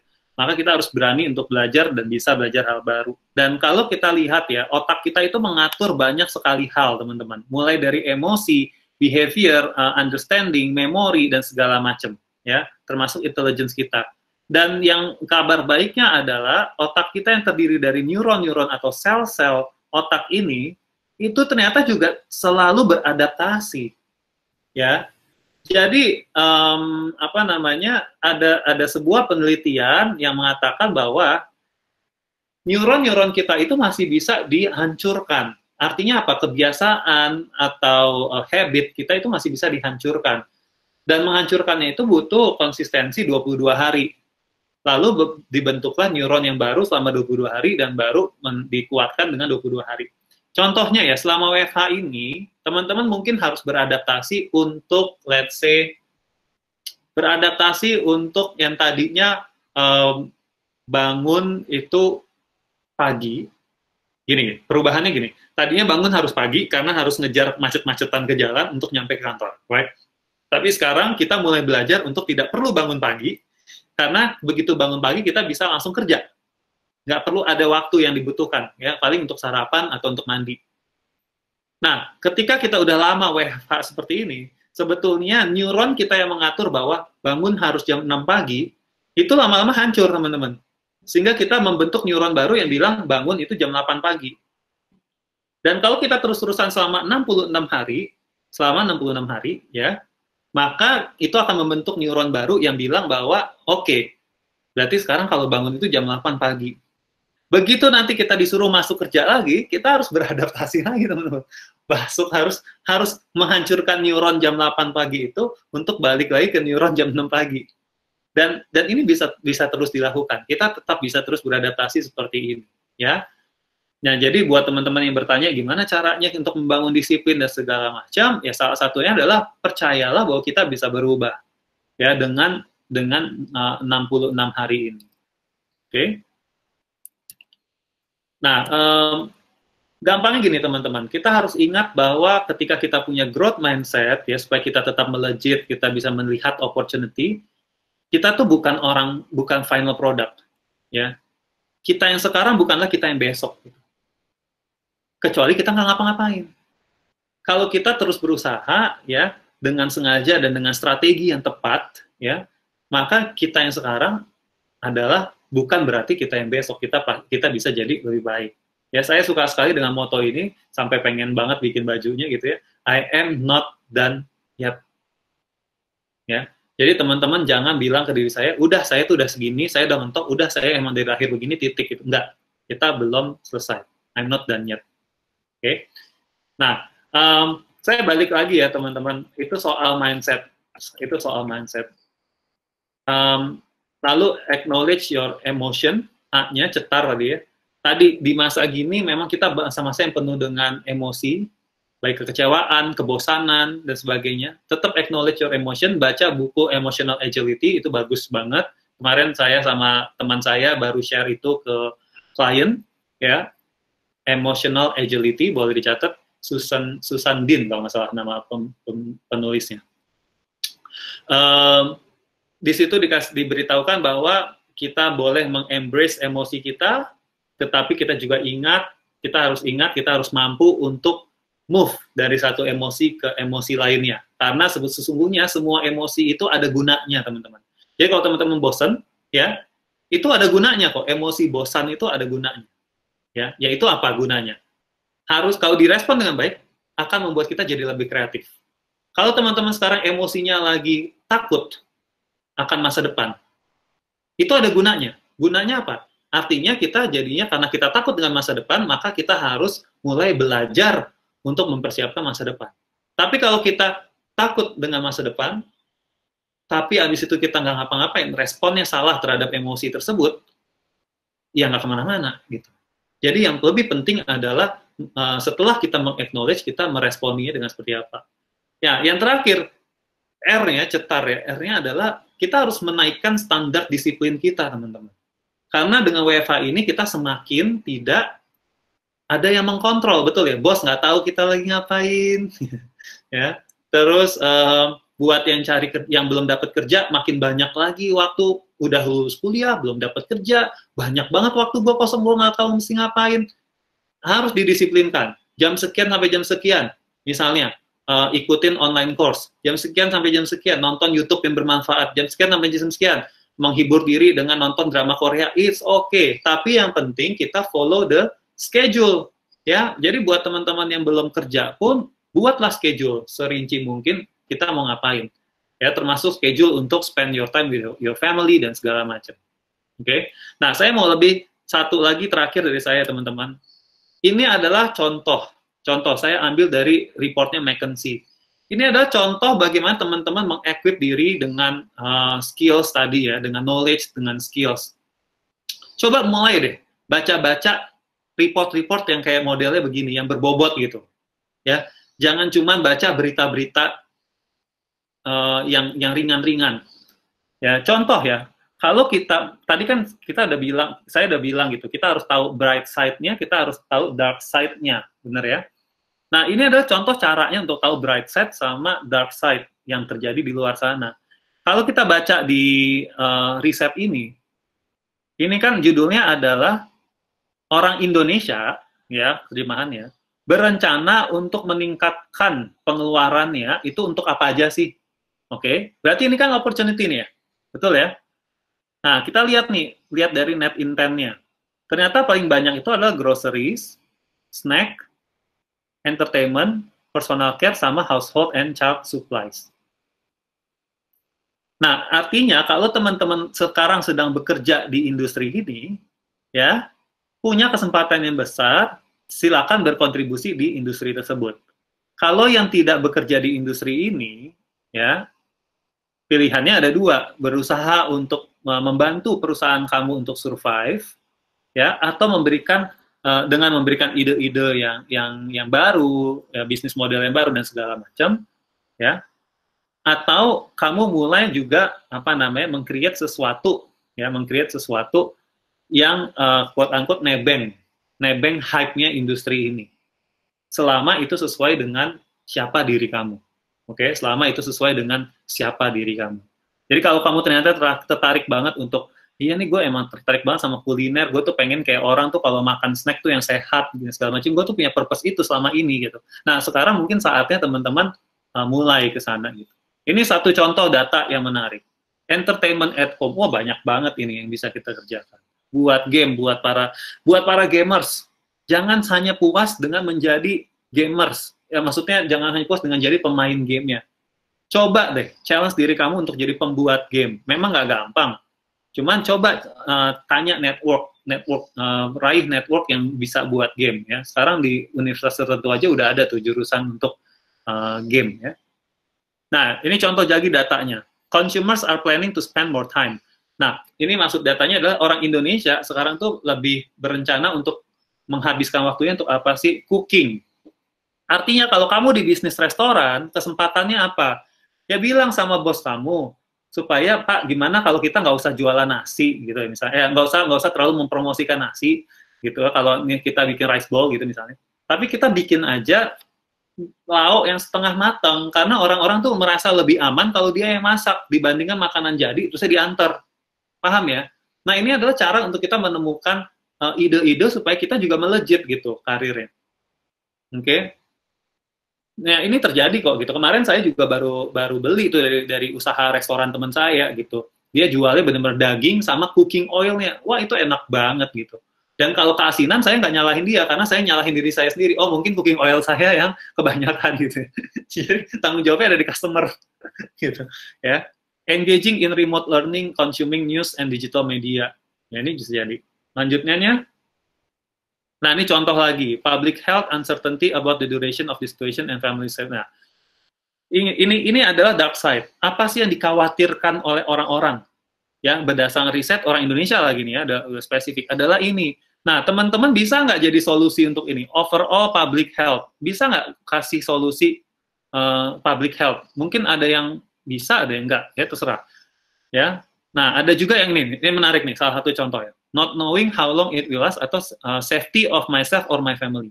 Teman-teman lihat nggak ada video viral yang belakangan ini menurut saya menjawab masalah ini, safety. Jadi karena ini family gitu ya, dia pengen hak, akhirnya dia bikin kayak apa itu? Kayak terpal gitu, ya, lalu didiriin, lalu ada sarung tangannya, lalu mereka bisa hugging gitu. Ya, itu kan menjawab masalah.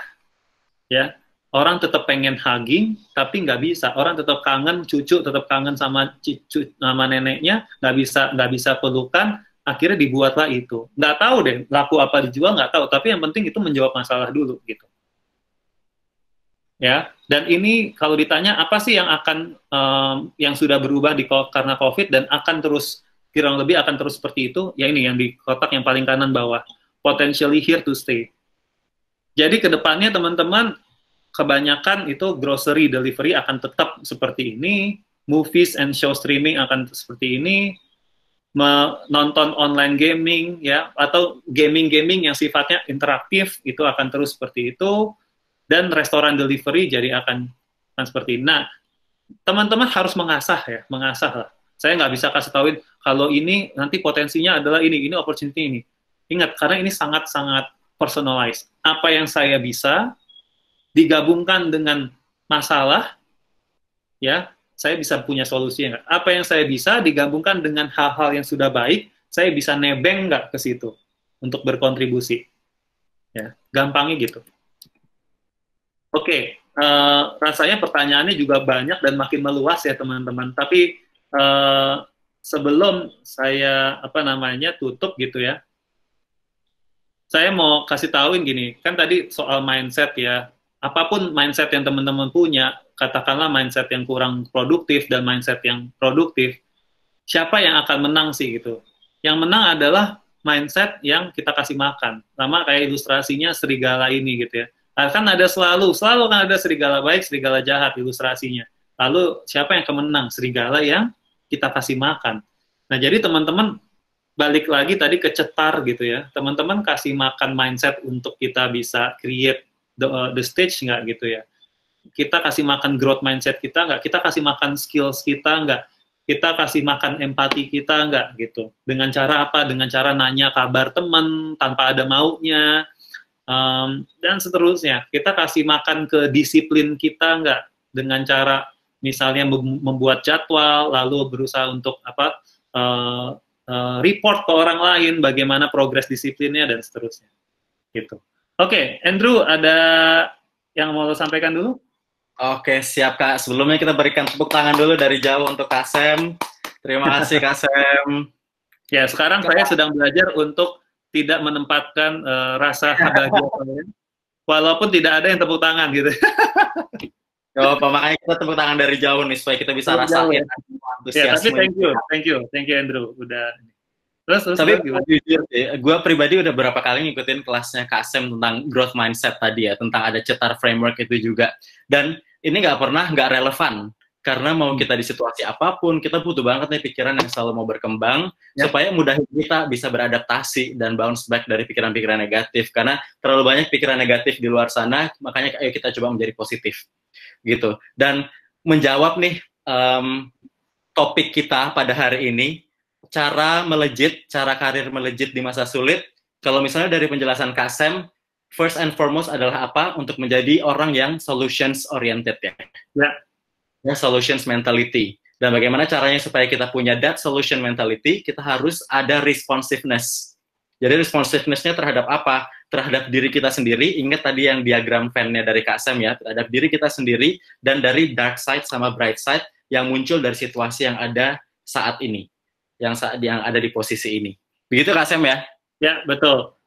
Jangan lupa untuk terus mengequip diri kita dengan skills dan knowledge, rajin baca data, walaupun baru fresh graduate, nggak ada salahnya mulai dari awal ya, gitu ya. Betul. Bagus banget, lengkap banget tadi data-data yang Kak Sam juga kasih, termasuk yang sektor-sektor mana yang naik, sektor mana yang turun, karena itulah bentuk opportunity. Dan kalau misalnya kita memang meluangkan waktu begitu ya untuk bisa membaca materi-materi seperti itu, bisa nih kita untuk terus melejit di karir kita. Betul. Gitu. Dan teman-teman, good news-nya data yang saya kasih tadi itu gratis loh. Betul. Itu public data, itu gratis. Hanya masalahnya kita mau cari atau enggak. Betul. Gitu. Ya, terakhir Bro, mungkin dari gua juga mau walk the talk nih. Ya, walk the talk gua itu adalah gua juga mau jadi solusi karena gua melihat banyak banget orang yang sedang cari kerja. Tapi kemarin juga di Bangkit Academy juga rasanya nggak cukup untuk kita hanya sesi berapa jam itu ya? 2 jam ya, 2-3 jam. Benar-benar interview. Gitu, makanya gue lagi menyiapkan sebuah buku gitu ya, judulnya Inside the Recruiter's Mind. Jadi ini buku yang akan menceritakan apa yang ada di pikiran para rekruter. Para rekruter di sini bukan hanya pikiran gue, karena di sini di buku ini buku kolaboratif teman-teman. Jadi gue akan interview banyak para rekruter dan bukan hanya orang HR. Karena apa? Fun fact. Ada business juga ya Kak? Fun fact. Akhirnya kebanyakan yang memutuskan kamu diterima masuk kantor atau enggak itu bukan HR teman-teman. Tetapi adalah calon bos kamu atau kita biasa sebut user. Betul. Gitu. Jadi inside the recruiter's mind itu bukan inside orang HR, tetapi orang-orang yang sudah pengalaman untuk merekrut. Saya pribadi juga pengalaman merekrut lebih dari 600 orang dalam karir saya. Untuk posisi MT, posisi leader, C-levels, dan seterusnya, gitu ya. Jadi ini akan menarik. Nah, karena tadi gue bilang ini adalah kolaborasi, gue juga pengen nih, Drew, ngajak teman-teman yang punya pengalaman unik dalam interview, ya. Jadi mungkin ada yang merasa, gue kesel banget deh sama interviewernya, kok galak banget sih kayak gitu-gitu ya. Itu boleh diceritain, nanti boleh masuk ke semua ya. Google Form, ya ada Google Form-nya. Lalu atau kalau ada pertanyaan seputar interview, ya itu juga boleh ditanyain, gitu ya.